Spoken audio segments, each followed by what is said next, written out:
In a routine federal investigation, federal prosecutors from the Justice Department can investigate potential crimes, impanel grand juries, and bring federal charges against defendants.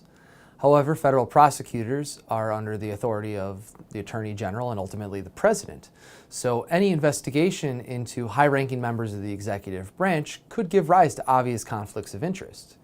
To resolve these potential conflicts, special prosecutors can be appointed to independently investigate within the executive branch.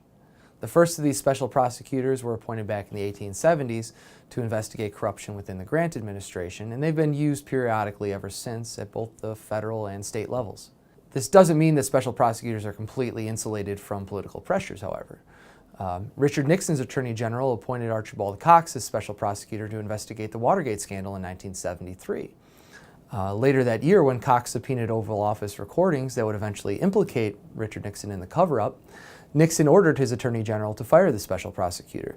When the Attorney General refused, Nixon fired the Attorney General and then ordered the Deputy Attorney General to fire Cox. The Deputy Attorney General likewise refused, and he was also fired.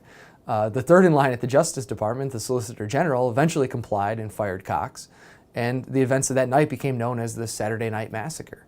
Though Nixon originally had planned to abolish the office of the special prosecutor, there was such a public backlash to this constitutional crisis that he eventually relented and appointed a replacement to Cox.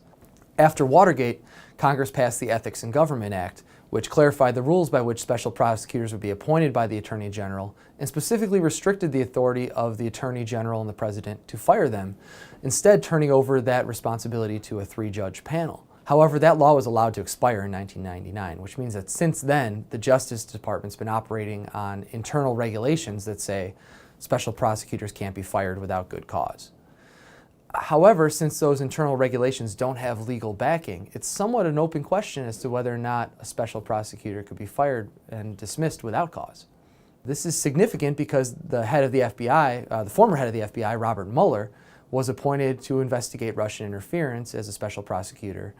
The appointment of Mueller was made after the FBI director, James Comey, who was previously investigating Russian interference, was fired by President Trump.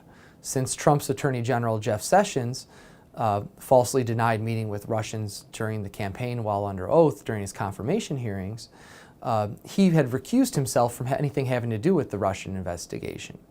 And as a result, the decision to appoint Mueller as special prosecutor was made by the Deputy Attorney General, Rob Rosenstein. And it's Rosenstein who would now make the decision of whether or not to fire Robert Mueller, though President Trump could force the issue by giving Rosenstein an ultimatum to either fire Mueller or get fired himself, which would, of course, closely mirror the events of Nixon's Saturday Night Massacre.